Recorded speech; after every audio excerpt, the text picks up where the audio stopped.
स्वागत है आप सभी लोगों का मेरे चैनल साइंस टू टेक्नोलॉजी में। मैं अनुपम विपुल आपका स्वागत करता हूं आज के शो रॉकेट मंडे में। आज हम लोग बात करेंगे GSLV मार्क 3 के बारे में। तो आइए समझते हैं। तो GSLV का मतलब क्या होता है? GSLV का मतलब है जियो सिंक्रोनस सैटेलाइट लॉन्च व्हीकल। जैसे हमारा PSLV है, यानी P उसमें पोलर डिनोट करता है, यहाँ G जियो सिंक्रोनस डोनेट करता है, यानी काफ़ी ऊंचाई पे भेजने वाला रॉकेट है। और ये समझिए कि इंडिया में इससे पहले इतना पावरफुल कोई रॉकेट नहीं था। PSLV काफ़ी सक्सेसफुल रॉकेट है, वर्कहॉर्स रॉकेट है, लेकिन वो इतना तगड़ा नहीं है। और ये GSLV मार्क 3 बोल रहे हैं, तो इसका मतलब है कि मार्क 2 था। मार्क 2 भी उतना सक्सेसफुल नहीं था। मतलब समझिए GSLV में जितनी गलतियां हुई, जितनी चीज़ सीखने को मिला, वो सब का मतलब सारा डेटा कलेक्ट करके GSLV 3 बनाया जा रहा है। और इंडिया को हैवी लिफ्ट कैपेबिलिटी दी गई है इसके कारण। तो हैवी लिफ्ट ये समझिए कि हम ये बात सही है कि आजकल सैटेलाइट काफ़ी छोटे होने लगे, इसीलिए PSLV इतना सक्सेसफुल हो गया। लेकिन चूंकि अब हम लोग मतलब इलेक्ट्रॉनिक में काफ़ी काम करने लगे, बड़े सैटेलाइट का भी डिमांड बहुत बढ़ गया। बोले भाई ये क्यों हो गया? बात है कि जियो स्टेशनरी सैटेलाइट में अगर आप मतलब पहले के ज़माने की बात करें, जैसे 1980 या 1990 का बात करें, तो आप रोग आके भी 1 गीगाबाइट पर सेकंड का थ्रूपुट कर सकते थे। अभी 40-50 गीगाबाइट का थ्रूपुट हो सकता है जियो स्टेशनरी। तो इसीलिए जियो स्टेशनरी आप लोग बड़े चीज़ करने की कोशिश कर रहे हैं। साइड इफेक्ट सैटेलाइट भी बड़ा हो जा रहा है। तो इंडिया के पास ऐसा कैपेबिलिटी नहीं था कि मतलब बड़े बड़े सैटेलाइट जियो स्टेशनरी भेज सकें। छोटे मोटे संभाल लेते थे, हल्का सैटेलाइट संभाल लेते थे, लेकिन हष्ट पुष्ट तंदुरुस्त सैटेलाइट नहीं हो पाता था। तो GSLV मार्क 3 उसी समस्या को सॉल्व करने के लिए बनाया गया। तो इसका लॉजिक तो वही समझिए कि हमने PSLV बनाया, PSLV हर काम कर ही ले रहा था, लेकिन मतलब वो छोटा रॉकेट है, वो बनाया गया है कि भैया लो अर्थ ऑर्बिट का मार्केट है, जैसे संभाल लो। अगर कोई छोटा सैटेलाइट अराउंड कहिए 500 किलोग्राम से लेके 1-2 टन तक का, उसको जियो स्टेशनरी में भेज सकता था। आप ये समझिए रॉकेट का पावर घटते चला जाता है जैसे ऊंचाई बढ़ती चली जाती है। तो अगर जैसे फाल्कन 9 आप सुनेंगे कि लो अर्थ ऑर्बिट में 20 टन भेज देता है, तो ये मतलब नहीं कि वो 20 टन जियो स्टेशनरी पे भी भेज पाए। तो ये समझना बेहद ज़रूरी होता है। तो PSLV हो गया, नहीं था उतना तगड़ा। तो PSLV बनाया भी नहीं गया था उस हिसाब से, GSLV उसी हिसाब से बनाया गया, ठीक है, एक तगड़ा हष्पुष्ट तंदुरुस्त चीज़ बनाते हैं। और GTO सैटेलाइट जो है हमारा बड़ा से बड़ा होते जा रहा, तो उसको समस्या सॉल्व करना था। और इंडिया में काफ़ी साल पहले मतलब 2010 के आसपास में एक नींव रखने के बारे में बात चला कि इंडिया को धीरे धीरे मैन्ड मिशन बनाना है, यानी कि इंसान को अंतरिक्ष में भेजना, चांद पे नहीं, मंगल पे नहीं, अंतरिक्ष में भेजना। मतलब जैसे कि मरकुरी प्रोजेक्ट से अमेरिका एक्चुअली पहुंचा था, वैसे ही यहाँ इंडिया का भी कुछ अपना हो जो अंतरिक्ष तक तो ले जा सके, उसके बाद आगे का सोचा जाएंगे। तो ये GSLV का जो था, इसीलिए GSLV का मार्क 3 बनाया गया कि नहीं, थोड़ा और कैपेबिलिटी रखते हैं, बड़े सैटेलाइट्स को भी भेज पाएंगे और ह्यूमन मिशन का ये कर पाएंगे, मतलब टेस्टिंग कर पाएंगे। और ये इंजन जो रॉकेट थोड़ा बड़ा है, तो इसमें बड़े इंजन का टेस्टिंग हो सके। आप टेस्टिंग कितनों भी कर लें इंजन का, लेकिन जब तक रॉकेट में लगा के नहीं देखे हो तब तक हुआ ही है, क्योंकि आप ग्राउंड पे आप बहुत सारी चीज़ नहीं चेक कर सकते। जैसे वैक्यूम ऑप्टिमाइज नोजल ग्राउंड में नहीं फायर किया जा सकता। तो इसीलिए एक टेस्ट बेड भी मिल जाए कि इंडिया मान ली कल को बड़ा इंजन बनाता है, उसको टेस्ट करे तो करे कहाँ। तो इसीलिए ये लॉजिक्स मतलब लॉजिस्टिक जोड़ के बनाया गया।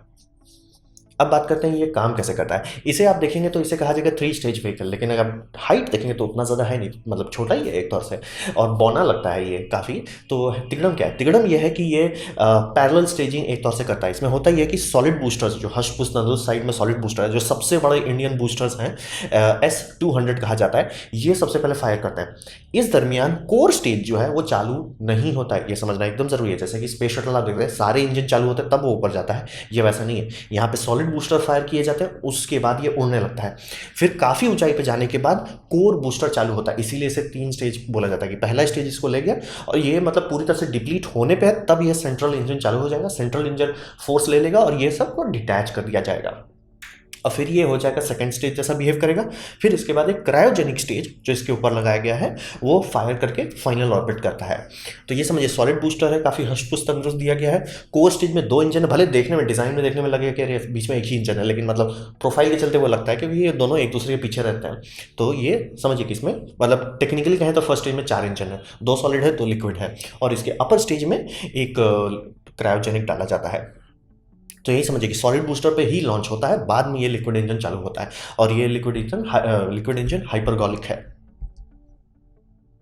अब बात करते हैं कि ठीक है, हमने बनाया इतना हष्ट-पुष्ट तंदुरुस्त चीज़, उसका क्या इस्तेमाल हुआ। हाँ, अभी तक इसे 4 बार लॉन्च किया जा चुका है। अब बोलेंगे भाई 4 कुछ ज़्यादा कम नहीं हो गया? बात यही समझिए, PSLV इसीलिए बनाया गया था, GSLV बहुत ज़्यादा तगड़ा हो जाता है, उतना डिमांड नहीं था। तो ये GSLV के हिसाब से देखें तो इतना बुरा नहीं हुआ। प्लस GSLV 2 मार्क 2 अभी भी एक्टिव ही है।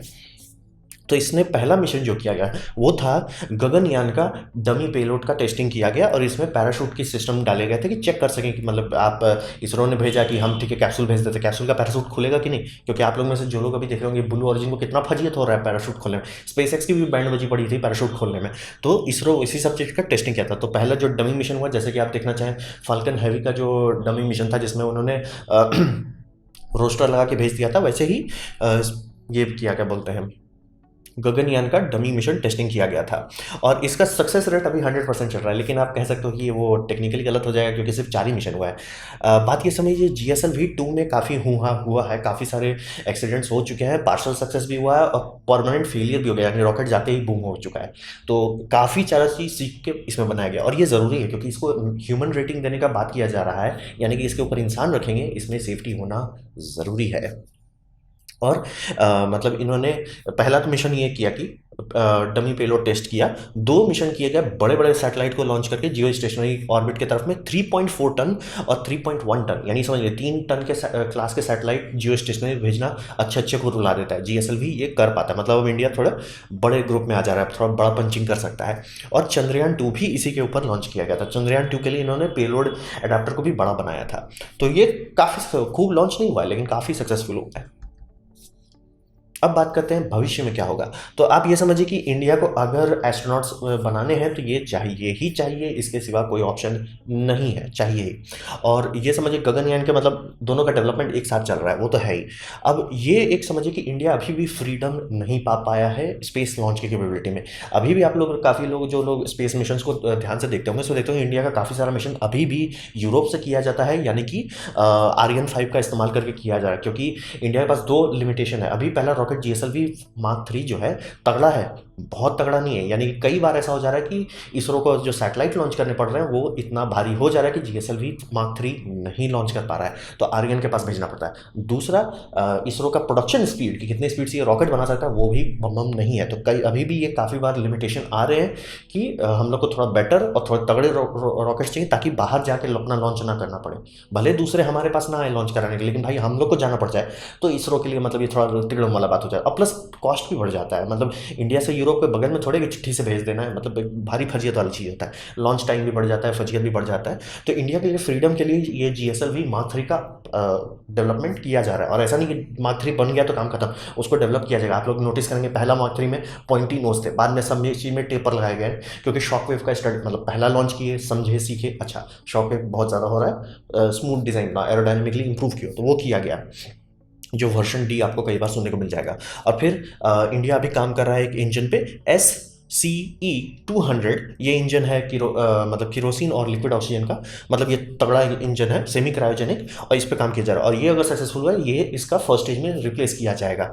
और ऐसा डिज़ाइन में पॉसिबिलिटी है, गारंटी नहीं है लेकिन पॉसिबिलिटी है कि सॉलिड बूस्टर हटा के सिर्फ 4 इंजन ये लगा के काम किया जा सकता है। तो समझिए GSLV Mark 3 को ऐसे सोचिए कि वो एक प्लेटफॉर्म है जिसपे इंडिया और डेवलपमेंट करेगा, काफ़ी ताकतवर है। मतलब एटलीस्ट ऐसा कर दिया, बात पे उन बाहर जाने की जगह पे वैसा कर दिया, ठीक है कभी कभार बड़े बड़े सैटेलाइट के लिए भेजना पड़ता है बाहर, लेकिन अब जनरली सब हल्के फुल्के काम संभाला। 3 टन तक का व्यवस्था खुद कर लेता है, उससे ऊपर जाने में दिक्कत होता है।